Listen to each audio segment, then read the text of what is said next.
Let's learn about Yiddish. 332. Who says that Yiddish can't draw an audience? So shalom aleichem and baruch haba to everyone. I'm thrilled to be back here working with Aryeh and everyone who's joined us today. And it's really very exciting to be able to offer this series. Aryeh already mentioned that this is the first of 5 lectures that I'll be giving over the coming weeks that sort of chart the history of Yiddish from its origins up to the present day. So I'm hoping that as many of you as possible can join us. I want to just start because I know sometimes people leave. So I'm going to put what I normally would at the end at the beginning, and that's a list of further readings. Any of you who are interested in, on your own time, reading a little bit more about Yiddish, I encourage you to look at the books by David Katz, Words on Fire, and a brand new biography of the Yiddish language by my colleague, Jeffrey Chandler at Rutgers. I know that Sarah Benor is going to be speaking with you this coming week. She has a wonderful website called Jewish Languages. I see there's a typo in my thing, jewishlanguages.org that you can visit. And of course, for all things Yiddish and Eastern Europe and Ashkenaz, the best resource for anyone, and it's all online, is the YIVO Encyclopedia of Jewish Life in Eastern Europe, which I encourage you to go to. So our topic today is Yiddish and Ashkenaz. And in the early 20th century, there were almost 11 million Yiddish speakers. That means that at the beginning of last century, 3/5 of world Jewry spoke Yiddish. And everyone can hear me okay? Yes? Okay, I see people nodding. But one of the challenges of dealing with Yiddish in the 21st century is how to move beyond sentimental notions of Yiddish and associations that we bring to Yiddish, especially when Yiddish is often thought of either as the language of victimization or exclusively as the language of progressive Jewish politics and revolution, or as a language of Jewish diaspora and homelessness. And we see this in the way that Marc Chagall, in this image that I'm putting up for you, is oftentimes associated with Yiddish. This is the famous image over Vitebsk, where we have a Jew hovering above the buildings. We see the central building there is the church. This here is the embodiment of the Luftmensch, the Jew who lives on air with no real stable ground underneath him. It also has been interpreted as a metaphor for a nation that perhaps lacks roots where they are in Europe. We notice here that he's dressed very traditionally with the beard, the hat, the long coat, and the symbol of his homelessness, of his diasporic nature, is the torbe, is the sack that he's carrying on his back. And this is a symbol really of poverty and in some ways of unproductive existence. But in many ways, this is a fantasy. This isn't really the reality of what Yiddish was for the previous 900 years leading up to Chagall painting this picture. So what are some of the things that we're going to discuss over the next number of minutes? Well, I want to discuss what the relationship is between Yiddish and Ashkenaz. I want to discuss why Jews develop their own Jewish vernacular languages, as opposed to using the languages of the other peoples among whom they live, or perhaps reverting back to Hebrew. I want to talk about the complicated geography of Yiddish and assumptions that its origins were in the East, or what we might call the Slavic lands. We should talk a little bit about the names of Yiddish, and we also want to talk about how Yiddish relates to other Jewish languages and other non-Jewish languages, namely the question of polylingualism or multilingualism. And today we're really focusing our attention on pre-modern Yiddish, which oftentimes is called Old Yiddish. So the real question we might have is, why do Jews have diasporic languages or vernaculars to begin with? After all, couldn't they just speak the language of those among whom they live, the co-territorial language? Most Jews in the United States speak English. They speak the majority language. Many Jews who were enlightened Jews in the 19th century in Germany spoke German. So why do Jews need Jewish languages? I've put up a map for you that shows you all the different types of Jewish vernacular languages that there are. And we might want to start with Shmuel Yosef Agnon. Agnon is the only Hebrew writer to date who has won the Nobel Prize for Literature.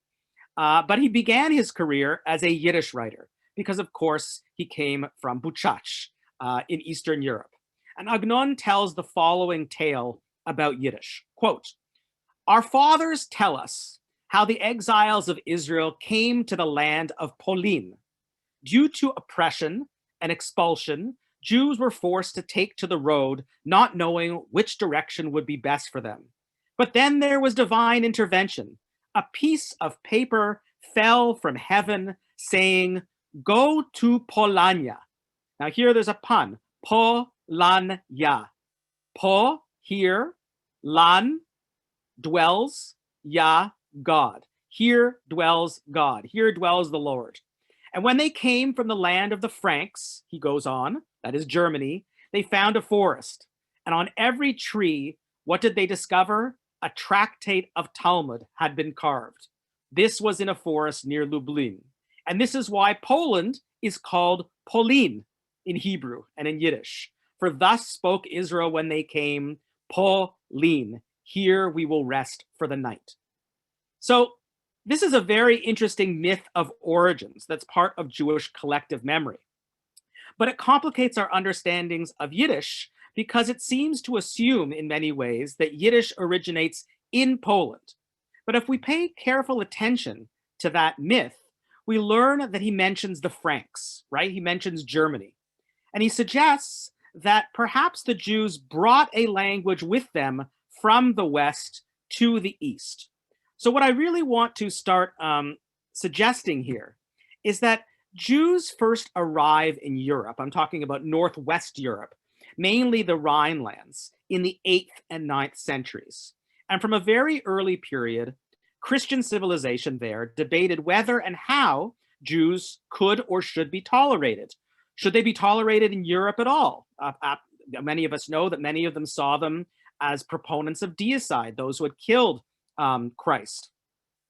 The majority accepted that, sure, Jews could remain there so long as they served certain functions. So for instance, St. Augustine, even before that, said that Jews could live as an example to what happens to those who deny the true faith. And there were many rules on their movement, on their business. Synagogues had to be smaller than churches. Jews were not allowed to own land. They had to earn livings in a different way. In some places, they had to wear a special mark. In other places, they had to live in certain parts of town. Nonetheless, many Jews picked up the languages of the land itself.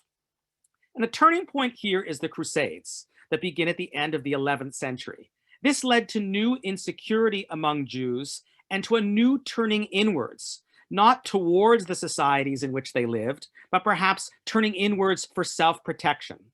So what I'm trying to suggest here in answer to my original question about language and why Jews need their own languages, language can be a form of cultural interaction between peoples, between different groups, but it can also be a form of cultural protection, or think of it in these COVID days as a form of cultural or even religious inoculation.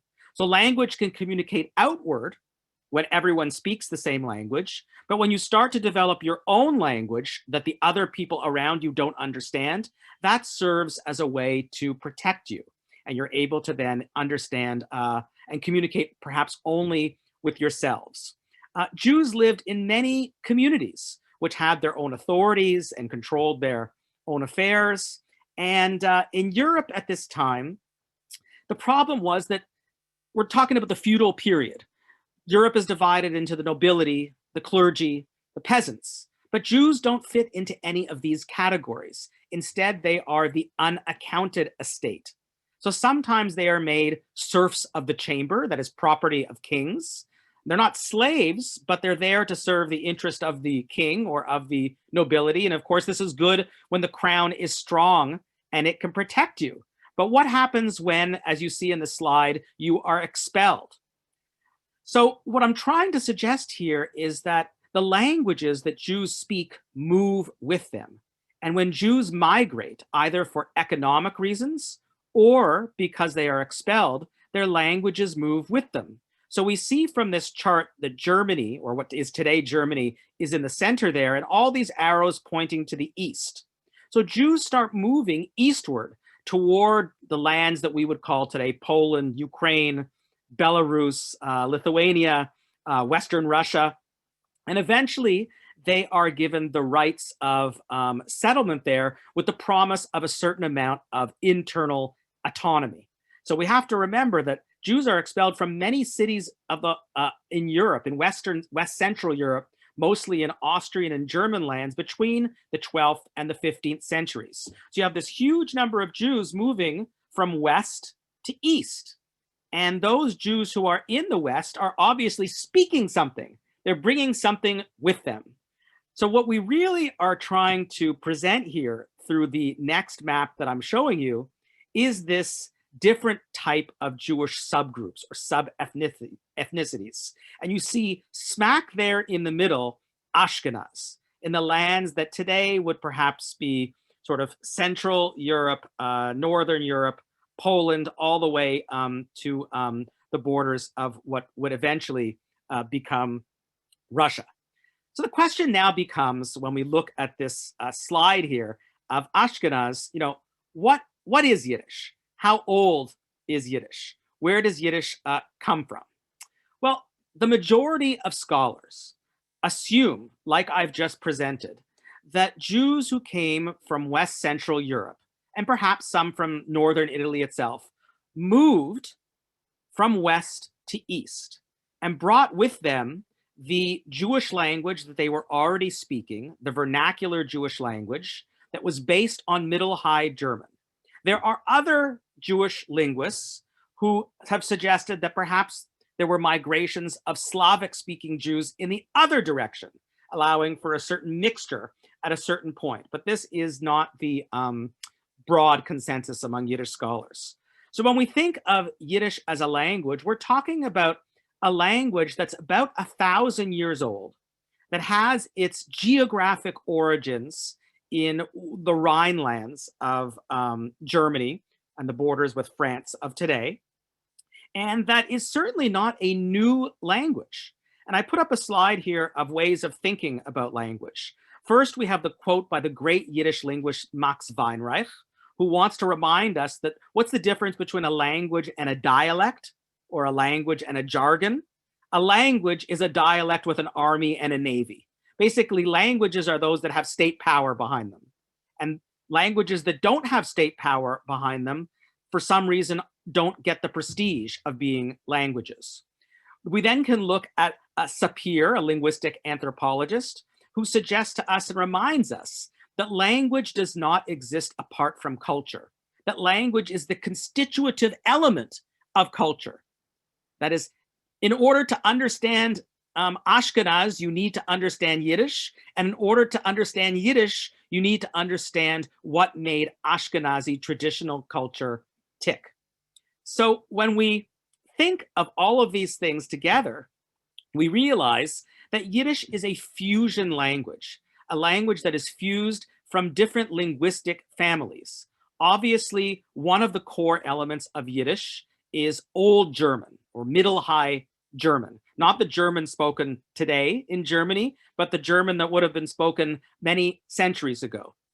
But what makes it different then than just Old German? Well, like all Jewish vernaculars, a couple of things. For a language to be a Jewish language, first of all, it would be written in the Jewish alphabet. And all Jewish languages share the same alphabet. In Hebrew, we'd call it the Aleph Beit, right? In Ashkenaz, we would call it the Aleph Beis. But Yiddish and all other Jewish languages, like Ladino, would share the same script. What else makes it a Jewish language? Well, apart from being Germanic grammatically and in terms of a large percentage of its words, we would then have the next major linguistic group, and that would be the Semitic components of Yiddish, mainly Hebrew. Now we're talking here ancient Hebrew and rabbinic Hebrew and Aramaic, the language of the Talmud. Both of these things constitute what we would call the Lashon Kodesh, the holy language component of Yiddish, which really differentiates it from German, Because even if German is 60%, 65%, 70% of a language at a certain point, if I started speaking to you in a language where the most important points that I were making were the 30% of words that you didn't understand, then you'd have a language that could really only be understood by a particular group. So what Lashon Kodesh, what the Semitic element allowed Yiddish to do, was to specifically address the Jewish liturgical calendar, Jewish liturgical elements, Jewish texts, Jewish practices. It had the words that Middle High German did not have. And once it reaches the East, that's where we have the influx of the Slavic, the great Slavic element of Yiddish, with its wonderful and delicious endings and prefixes and words. So when we combine all of those together, the Germanic, the Semitic, the Slavic, the Romance languages that it brings with it from the West, we have what's called a fusion language, a language that is fused from different linguistic groups. That doesn't mean that it's not a real language. It doesn't mean, lest I use a vulgarism, that it's a bastard language. It just means that it's a language that is an open language that takes in different types of linguistic systems and words and grammars from more than one family. So what are some of the names for Yiddish that come to us from this origin period? Well, we can see that these are quite diverse, ranging all the way from Loshen Ashkenaz, the language of Ashkenaz, to Weiberteich, the language of sort of women that you translate into for women, to Mame-loshn, the mother's language, to jargon, jargon, to the more academic in more recent times, Judeo-German, to today what we call Yiddish. And Yiddish, of course, simply means Jewish. So when someone says they speak Yiddish, in English, what they're really saying is, I speak Jewish. So the question is, how do you speak Jewish? You can be Jewish, you can act Jewish, but how do you speak Jewish? And this goes back to the point that I was making earlier about language and culture being almost inseparable. This is really in the classical period, in the traditional period, the language of what is called derech hashas, the language of Talmudic rabbinic civilization. It is the vernacular component of a highly traditional civilization. Now, it's important to note that there are different types of Yiddish. Not all Yiddish is the same, in the same way that a New Yorker's Yiddish is different from the Yiddish you might hear in the South, that is different from the Yiddish that you might hear in Northern Scotland. Different dialects of Yiddish developed over the past 900, 1,000 years. And there are dominant groups of this.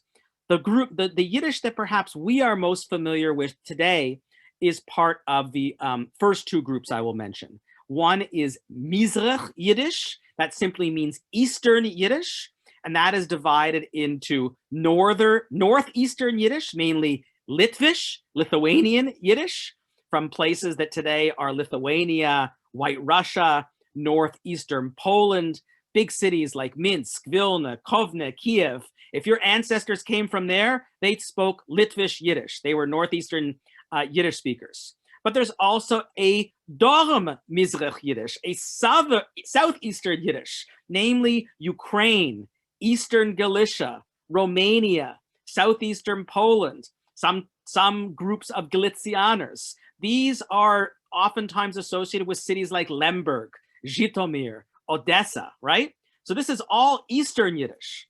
Then there's Mittel Yiddish, Middle Yiddish. But this is what we might call Polish Yiddish, Polish Yiddish, right? Here we're talking about Warsaw, Krakow, Lublin. And then the final group that we might talk about that's really interesting for our period is Western Yiddish, Ma'ariv Yiddish, right? This is divided into different groups. There's Northwestern, Western Yiddish, the Yiddish that people spoke in the Netherlands. There's Midwestern, Western Yiddish, Germany, and Southwestern, Western Yiddish, Swiss Alsatian. That's just to complicate how complicated Yiddish is as a linguistic system. Now, earlier I mentioned that in order to understand how Jewish vernaculars work, we also have to understand how they're functionally differentiated. That is, why do people use a certain language at a certain moment and who gets to use that? So we need to think a little bit about internal polylingualism. That is, the different Jewish languages that Jewish society used in this realm of Ashkenaz. Well, clearly at the top, the most prestigious was Aramaic, but this was also the most rarefied. Only the most elite knew this. Most of them, if not all of them, were men, because this was what was used and needed for Talmudic study. After that, the next one in terms of prestige was Hebrew. Nobody spoke Hebrew, but many people obviously could read Hebrew. They needed it for the Bible, to read the Bible. They needed it to be able to read the Siddur, the prayer book, and very few could write it. That means that Yiddish was the vernacular language. It was the language that people spoke. It was the language of every day, right? And depending on your status, your education, your gender, your context, you might move from speaking Yiddish to reading Hebrew to studying Aramaic.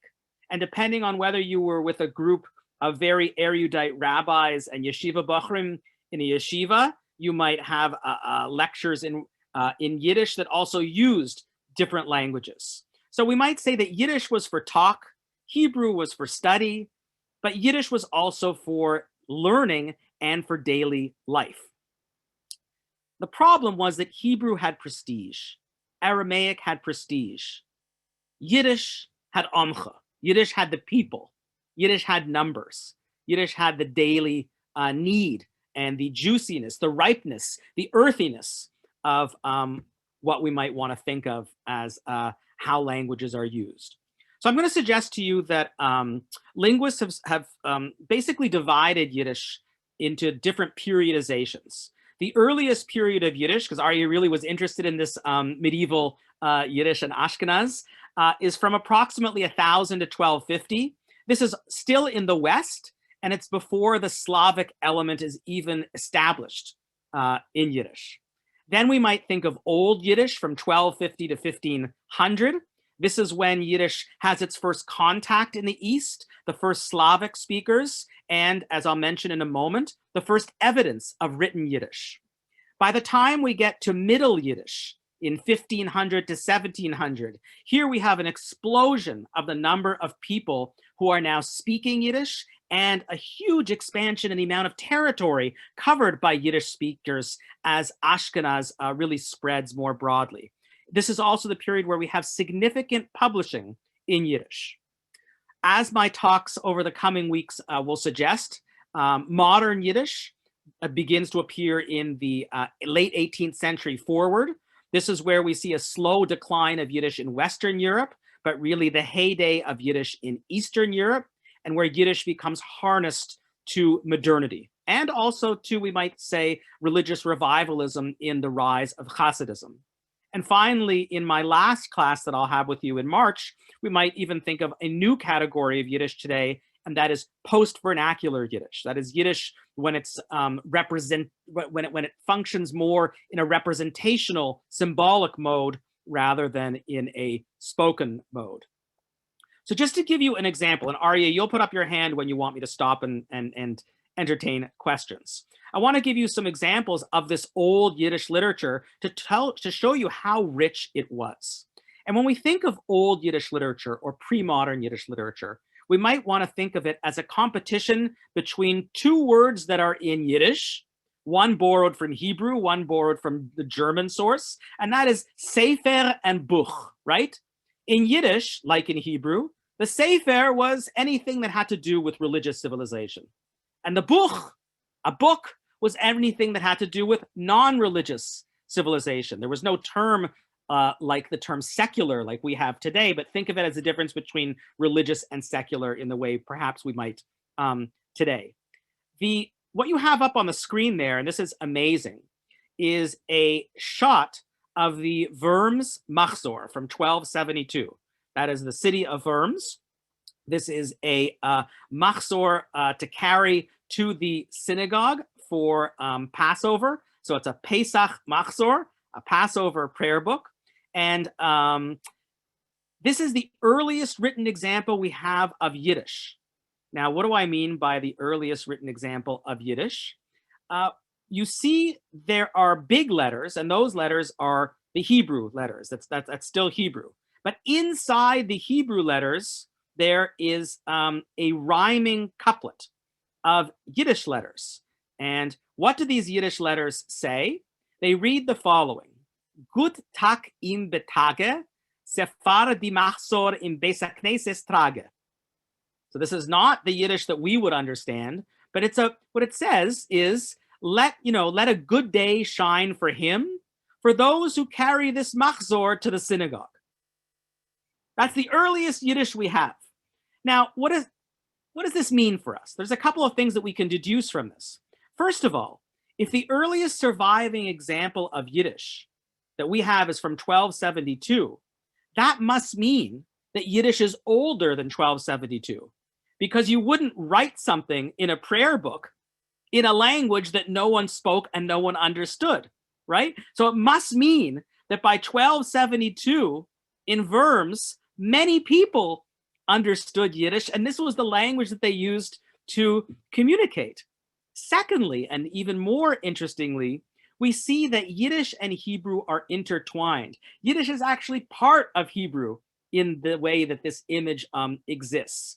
And for me, this is very meaningful, because what it suggests is that the language wars that we would see in the late 19th and especially the 20th century between Hebraists and Yiddishists, between Zionists and diasporists, are actually a function of modernity, not a function of the classical history of Yiddish. That Yiddish depended on Hebrew as much as Hebrew depended on Yiddish. That each one had what the other one lacked. Yiddish had prestige, Yiddish had classical heft, Yiddish had history, Yiddish had the advantage of being understood, and that is no small thing, by the masses. So here you see them together printed on the same page. Now this is the first example of Yiddish, and it's only 2 lines, right? It will take another 110 years until 1382 for us to have the first full written manuscript. And that is called the Cambridge Codex, because it's in Cambridge University nowadays. And by 110 years later, we have a full running text in Yiddish of 48 pages. And what is even more interesting, this will blow your mind, is where was it discovered before it got to Cambridge? In Egypt, in the Cairo Geniza, right? Because it's discovered by Schechter and his team, who then bring it to Cambridge. So what does this tell us? It tells us that by 1382, when the Cambridge Codex is being written, that there must be some Jews in Egypt who are also understanding Yiddish and communicating in Ashkenaz. That is, there are Ashkenazim in Egypt who are exchanging texts with other Ashkenazim in the home front. And this text includes epic poems on the Bible, the Haggadah, different texts dealing with Moses, the Garden of Eden. The next big stage then becomes printing, right?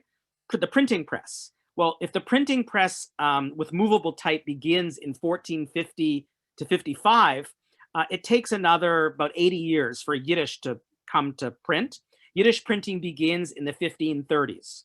And the first book we have in Yiddish is from 1534, published in Krakow.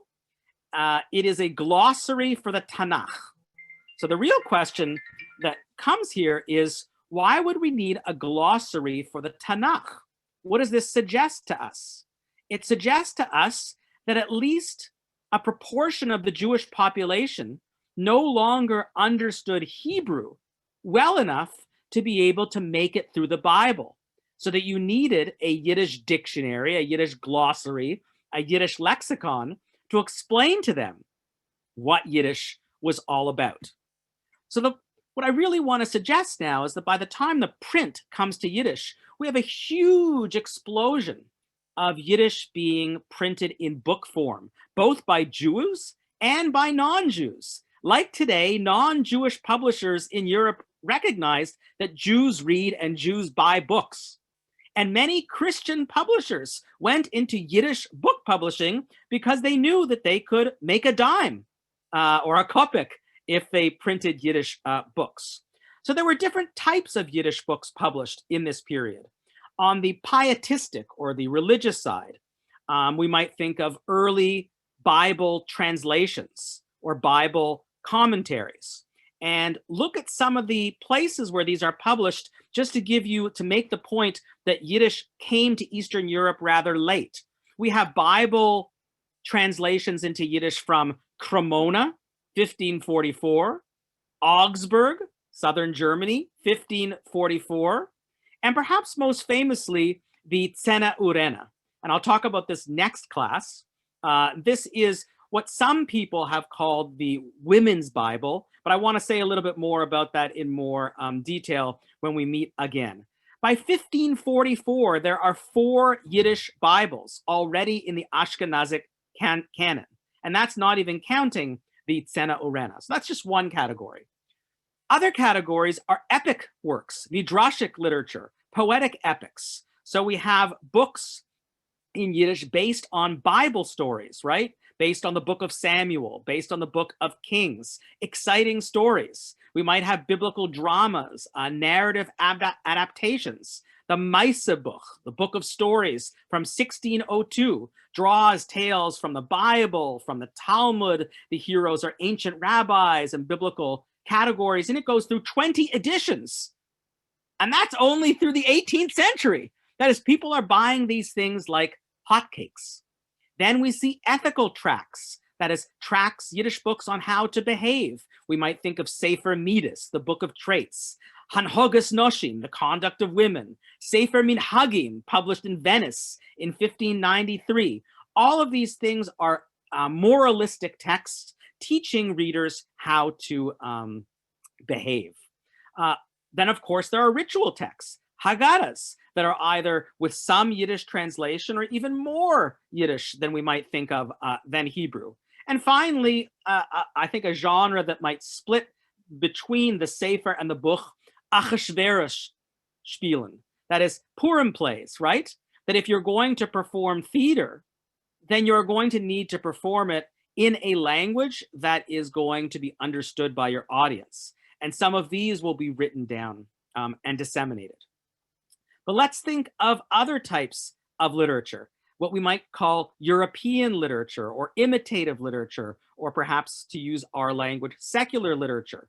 Well, the rabbis didn't like this at all, right? Because what do Jews need? Knights and kings and swords and murder and sex and adultery, that is physical power, political power, all those things that were at this moment not part of the Jewish world, would that corrupt Jews? But of course, there was a market for this stuff. And early on, we see books of folk tales and fables, where perhaps you might even take the exact same fable with the same characters, and instead of calling him Christian or Wilhelm, you'll call him, Yehuda or someone else. That is, you Judaize folk tales that are already out there. We see a beautiful edition, the Kubuch, published, of all places, in Verona in 1595. What you have before you is the Sefer Misholim, the Book of Fables, from 1697. This is really an incredible find, and you can still buy it. There's an English translation, Yiddish, Hebrew, that go together. But I just love it because its origin, its preface, tries to tell you why you should buy this book. That is, we're used to nowadays having the back cover, where someone tells you how wonderful it is. In those days, there was no such thing as the back cover. So the author had to tell you why to buy it. So let's listen to some of this wonderful way that the author talks to you. I call on all women and pious folk. I wrote day and night with all my might, urging my heart into this thing. Charming and fine I made this book of mine with pictures in it. How often can one think to himself, I am rich, I am pious, but then forgets to study Torah. Then he goes on, this is my favorite. Don't buy anything else. Come running to get my book, if you can do it one way or the other. It's printed on clean white paper. Oh, letters like sapphires, beautiful decoration, like biting into an apple. But buy it gladly. Teach children that God will grant you, and you will be graced by his arrival, and he will lead us to that city which we used to possess long ago and rebuild our beautiful house for us. Now, this is just incredible because we have sort of this really way of introducing Yiddish that makes it palatable, that makes it needed, that makes it necessary. And here's an example that I have for you of one of my favorite stories here. This is a story about a lad who gives his hand to his lover. It's a story about a wife who cheats on her husband. And if I can enlarge this here, you see that her husband, it says at the top, here is the man hurrying to the synagogue with all his heart, and his hand is on the holiday candle. So we see sort of a way of looking at how Ashkenaz might have looked. But when he goes off to the synagogue and we look at the lower thing, here is the lad kissing the pretty maiden. Surely she did not mind. So we have here the combination between sort of what is allowed, what is not allowed, what is encouraged, what is salacious, all on the same page. And we see a similar thing in perhaps the most famous of all Old Yiddish literature, knightly romances. This is the title page of the Bove-Buch, Bove de Antonio, 1507. It's an Arthurian romance, which copied, verbatim European rhyme schemes, humor, and it had in Yiddish everything that's nicht Yiddish. Medieval knights, kings. It's a love story about corrupt parents, duels, magic horses, dungeons. And we see that this too was published in northern Italy. So when we think of Yiddish today, and I said, what comes, if I were to ask you on the street, what do you think of when you think of Yiddish? Northern Italy might not necessarily be the landscape, the geography that we first think about. But here we have this lovely Bove de Antonio. It was followed up by a book called Paris and Vienna, which was, a runaway bestseller. So I want to end with something I began with, and that is about the geographies of Yiddish.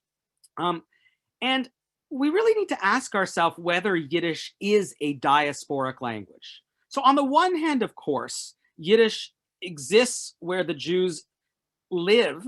And if we want to think of the Jews as living in diaspora when they aren't living in the land of Israel, then of course Yiddish is in diaspora.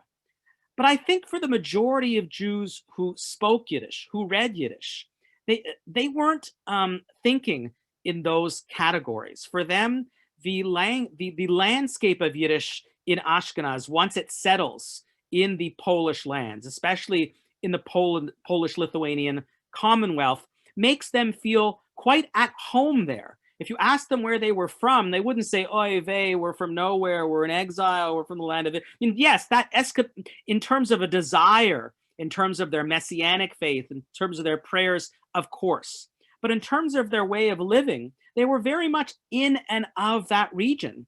We have to remember that in the Polish-Lithuanian Commonwealth, this is the Commonwealth that precedes the Tsars coming into Eastern Europe. Poles, even though it was called the Polish-Lithuanian Commonwealth, were not the majority.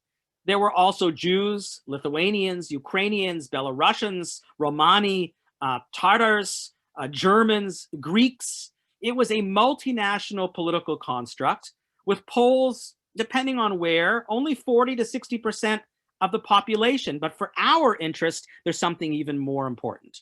That half the urban population of this region, of this entity, were Jewish. That is, many Jews lived in towns that were either majority Jewish or close to majority Jewish. And in those towns, many, if not most, if not all, of the shops and stalls and inns and taverns were owned by Jews. Most of the people Jews would have been encountered would have been other Jews, except for on market days. So to think about Jews as being in diaspora, or to think about Jews as being a minority, is misleading when so many of them lived in a totalizing Jewish universe, which in part was marked by their language, the language of Ashkenaz, which is Yiddish. So I will stop there and entertain any questions that you might have. Will you unshare the screen? Okay. Well, you got about 10,000 questions. So I'm gonna have Great. to, So you're gonna ask them, right? I'm choosing the best. I'll just choose what I can, and we'll follow up as well. You know, one general question was, in our next program, we'll try to share the screen better. But if you could share some of the slides with me in a follow-up email, I will send everybody the images. So Absolutely, I will do that. Maps and okay, that would Sure. be so we've gotten through this whole program, but you haven't spoken Yiddish to us. So one of my questions is, and people have asked, it relates to dialects. As a Yiddishist, can you understand the different dialects easily? Can you, you know, read one dialect in a different dialect and understand what's going on easily, or is it hard? And B, can you give us some examples, right, speaking in Yiddish to us, of the different dialects that you mentioned, so we can hear it with our ears? So I'll bring the Yiddish dialects next time. Because I don't want to. I want to make sure that I have them perfect for you. So I won't speak those dialects today, but I'll bring them to our next meeting. But I would say that first of all, you said, can I understand spoken or written different dialects? So let's talk about written, and then we'll talk about oral. Yiddish wasn't standardized until very late in its history. And when I mean standardized, there was no government entity to tell people what Yiddish grammar was, how to spell words. It was basically a free-for-all. People wrote Yiddish or like they spoke it, and Jews spoke it differently in different places. So the standardization of Yiddish really made things much easier, and that didn't happen really until the 20th century, the beginning of the 20th century. In terms of different dialects, it's not difficult in terms of modern Yiddish to understand different dialects of Yiddish. Oftentimes there might be a change in some places people say a, in other places people say I. Lithuanian Yiddish, Litvak Yiddish, is often known, instead of having a sh, as having a s in certain places. So if you are knowledgeable about Yiddish and you understand that people, will have these slight variations on how they speak, it's not that difficult to understand. What's more interesting, I think, is that in different Yiddish, in different locations, different Yiddish, there are different Yiddish words for the same thing, right? In the same way that we might have, we might say a sofa is a couch is a Chesterfield, right? Well, because I'm an English speaker, I understand that essentially all those things are the same. But in terms of learning Yiddish, it can take some catching up. One of the things that I think is interesting is that there's a difference between native Yiddish speakers and speakers like me who come to Yiddish as a scholarly endeavor. So I learned Yiddish as an adult, really, as a student, a graduate student. So my Yiddish isn't von der Heim, it's not from home, but it's really the standard YIVO Yiddish that is taught nowadays to all students. And I think that what the interesting turn in Yiddish studies now is that there is a return to the attempt to teach dialect.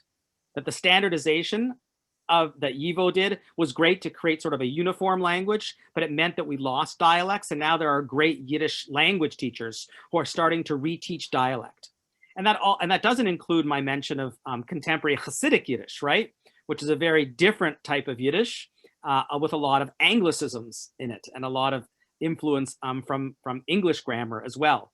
So it takes some adjustment. You have to sort of adjust your ear, but in terms of being able, if you're a good Yiddish listener, then you can figure things out. What's important to remember for today is that old Yiddish or pre-modern Yiddish is more difficult if you're not attuned to it, and it's also written in a different alphabet. The modern Yiddish alphabet, that is the modern Hebrew alphabet, is different than the Yiddish alphabet of Old Yiddish, which was based on Ashkenazi Hebrew script. So you have to learn different letters in order to be able to read some of those documents. One question came up was, when people spoke Yiddish, we assume if they interacted in towns and villages, did business, did they also know the language of the land? So they had Yiddish at home, the language land. And the other question was, did non-Jews have to learn Yiddish to interact with Jews? Do we have evidence of non-Jews knowing Yiddish? There's a lot of evidence that we have going from the period that I talked about up until the United States, where we have people like Colin Powell in certain neighborhoods picking up Yiddish phrases or words. So yes, there were certainly non-Jews who, for reasons of business or trade or simply neighborliness, needed to pick up a certain functionality in Yiddish. And the inverse was also true, that if you held a fair in town, or if you had trading days in town and you wanted to be able to bargain or to talk with the local peasantry, you may need a certain degree of Ukrainian or Polish or Lithuanian. So absolutely, Jews never existed monolingually. They always existed within and between languages, between different Jewish languages and also between different non-Jewish languages. And it's really something that's been lost, I think, to most of us. It's pretty amazing to me, and there's still some of my teachers early on in graduate school, of course, came from Eastern Europe. And it wasn't, Yiddish speakers, but also fluent speakers of 9 or 10 other languages. Nowadays, you speak one language and you're lucky if you speak 2. So we've lost that talent to be able to communicate in different registers. Susan Orbach wants to know, do we have any sense of what proportion of Yiddish speakers were literate during these periods that you mentioned us? There was an explosion in books, so right. I assume people were reading. So we know that Jews were always more literate than the population among whom they lived by virtue of their specific school system and requirements for religious study. We also know that percentage-wise, Jewish women, tended to be literate. But literate means different things, right? There would still be some men, sort of perhaps men who didn't have a deep education, or some women who would need someone to write letters for them. That is literate. They might not know how to write, but they might be able to make it basically through a siddur and through some prayers, right? So literacy comes in different stages in terms of whether they could pick up, a book and read it from cover to cover. I don't have those statistics with me. Patty Gould wants to know, was Yiddish taught in schools, or did people just learn this at home? That's a great question. Yiddish in traditional Ashkenaz was not taught in the same way that we would teach, English grammar to school children today. Yiddish began to be taught only in modernity, right? So we think of the Sholem Aleichem schools or the Parrott schools or the great school systems of Montreal or New York or Mexico City, where they taught kids Yiddish, mainly because those kids were already a generation or two removed from Yiddish. In Poland, and also in the Soviet Union, there was a tremendous Yiddish-speaking school system from sort of preschool and in certain places all the way up through high school or teacher's college. And there, of course, Yiddish language was taught. But we're talking about the 20th century for this as a phenomenon. For most of Yiddish's history, this is a language that people understood, that people spoke, but you wouldn't waste valuable time in a beis medrash, in a yeshiva, in a cheder, teaching people Yiddish. Yiddish was the tool to get them to Hebrew and Aramaic. Barbara Hoff mentioned, and we will get there, about the Yiddish Center in Hampshire College, and Aaron Lansky and Audit Reading History. I'll share stuff, but I assume we'll get there. I just wanted to make sure everyone had heard about the center and so on. Can everybody hear me better? Because I unplugged my headset. Yeah, it's much Jeff? better now. Okay. It's good. Oh, well, gonna throw that in the garbage. Sonia asked, did Yiddish at one time have vowels? Is Yiddish a language without vowels? Yiddish has no vowels. Or we might want to think of it differently. Of course it has vowels. You can't have a language without vowels. It doesn't have diacritics. So Hebrew, all of us, struggle with the chirik and the segol and the patach, right? So in order to understand Hebrew, oftentimes there are vowels, even today in modern poetry. Although modern contemporary Ivrit is spelt with mainly doesn't have those vowels. In Yiddish, letters are vowels. So for instance, in Yiddish, the ayin is the eh. An aleph with a mark underneath it, one of the few cases of a is either an a or an o. A vav is an u. So for the most part, Yiddish uses letters as vowels and doesn't rely as much on other linguistic symbols to make those vowels.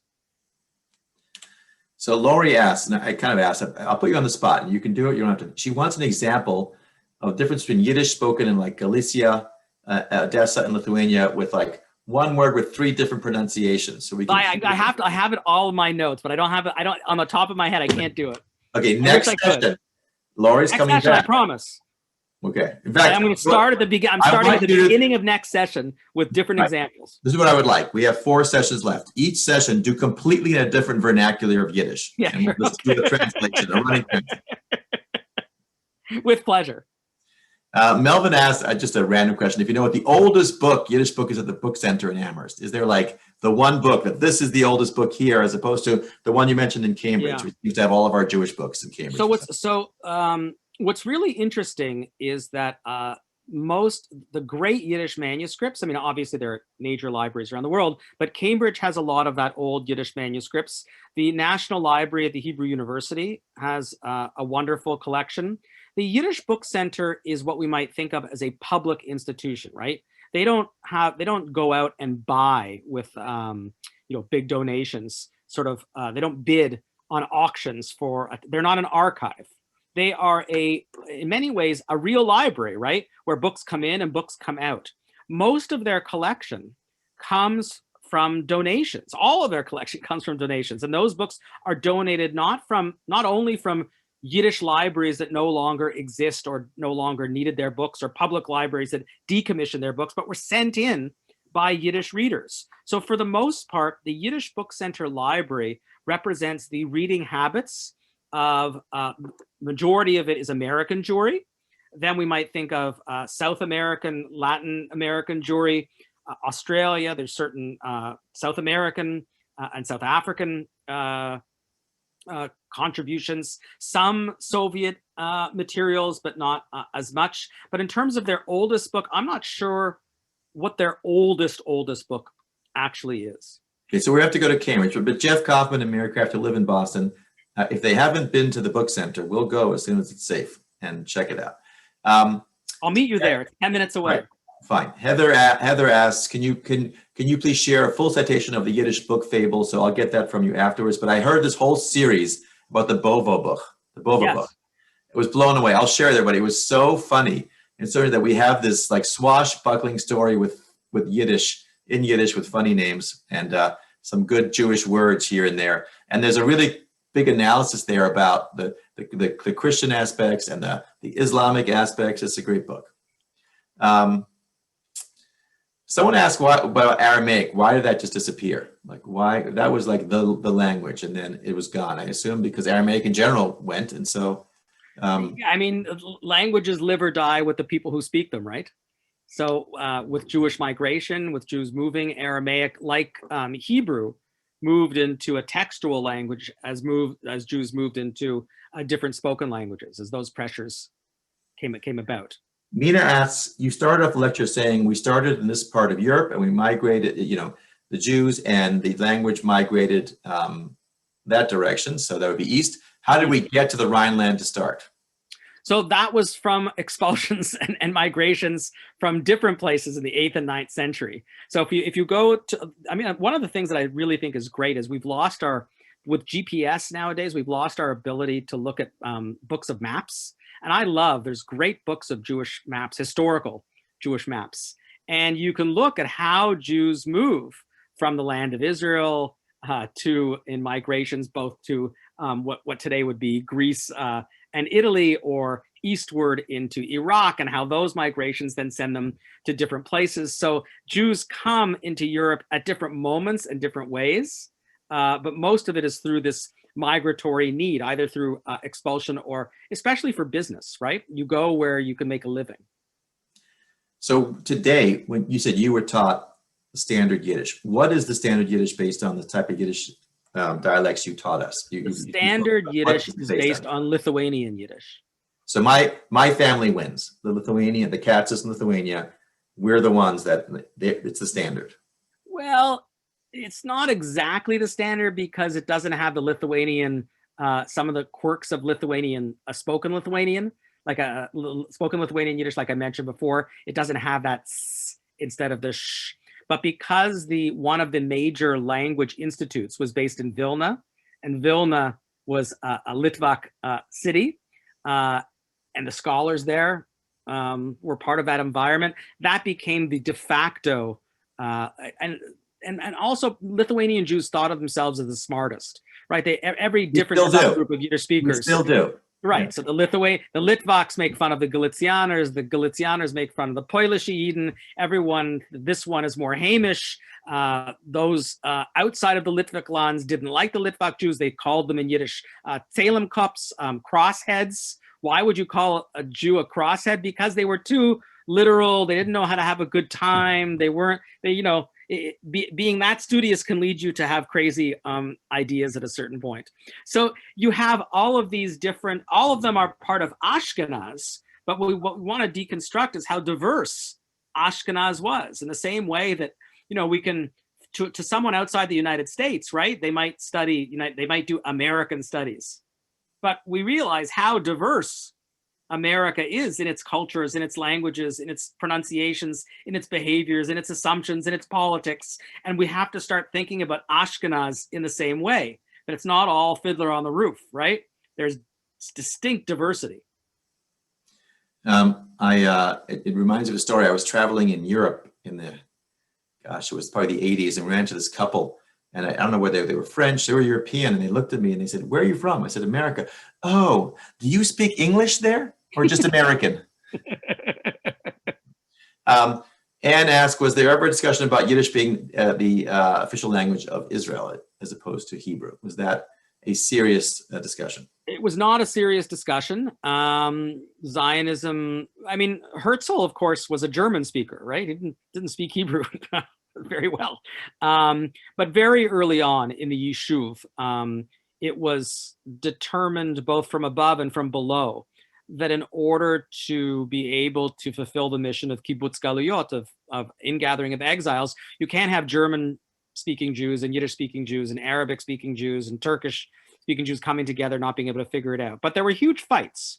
But it wasn't about Yiddish per se. So when we think of the gymnasium, right, the famous gymnasium that was established in Haifa and Jerusalem and Tel Aviv, early on there were fights. Well, how could you possibly have, a high school in Hebrew, right? There are no words for all these technical scientific things in Hebrew. There are no textbooks. It has to be in German. And that was cut immediately as well.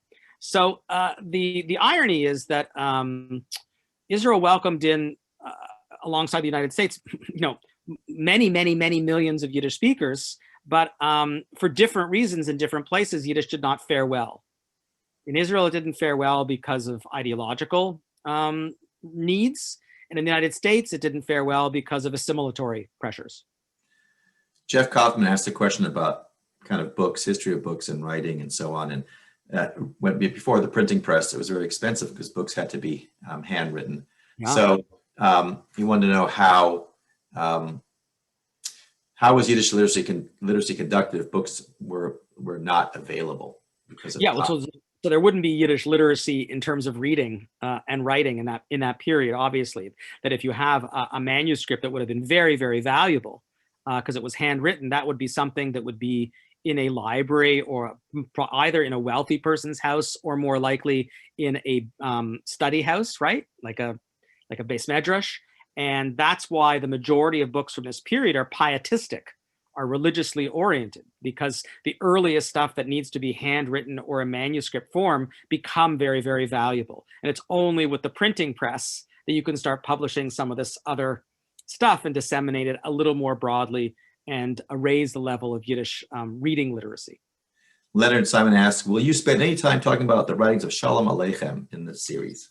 So I spoke about Shalom Aleichem when I was last in Orange County. I think, no, when I spoke on it online last, I don't know, the fall.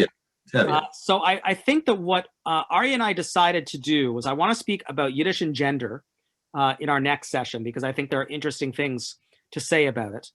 Then we're going to talk about why Yiddish is assumed to be a progressive or revolutionary language. So I will mention a few words about Shalom Aleichem, but it's not the focus of this discussion. But I can always come back and do more Shalom Aleichem. I've taught a whole class on them. I'd love to do it. I'm looking through here. We're basically out of time, but I'll see if I got. Are there commercial Yiddish learning programs like Babbel or Rosetta Stone? Damon wants to know. No, not that I know of, but there are a lot of organizations that are teaching Yiddish and teaching it online. The Workers' Circle has increased its offerings. YIVO in New York has a summer program. The Tel Aviv program that I direct in the summer has a Yiddish summer program. There are, I think the Yiddish Book Center, not yet, but is moving in the direction. They have a brand new Yiddish textbook. And I think that they want to begin to move towards teaching Yiddish, but I'm not sure. I don't believe that Babbel or Duolingo or things like that have moved into the Yiddish commercial realm yet. Lester says it seems that the YIVO Yiddish is really for academics, but Hasidic Yiddish, that's what's being spoken on the street. Well, do you think YIVO Yiddish will have any traction going forward, or is the Yiddish going forward really going to be this Hasidic Yiddish that's spoken by the people who actually live in Yiddish still to this day? We'll definitely talk about this in the last session, the 5th session, but I think obviously a language is only as dynamic as the people who speak it. So to the extent that you're going to have a living Yiddish language, unless there's a whole new group of Yiddish speakers out there, non-Hasidic Yiddish speakers who want to adopt a certain version or dialect of Yiddish, it's likely that once the generation of those born into Yiddish dies off, that the main dialect will be Hasidic Yiddish, because that's the one that's being spoken. Jay Witzling wants to know what all the manuscripts are behind you on your bookshelf. What all the manuscripts? Oh my goodness! I have I have them in different parts. I have the Goldene Kate journal on one hand. I have a lot of Vilna stuff right behind me, and if you saw the whole wall, it's floor to ceiling and pretty wide, just of Yiddish texts. Everything from novels and poetry to scholarship.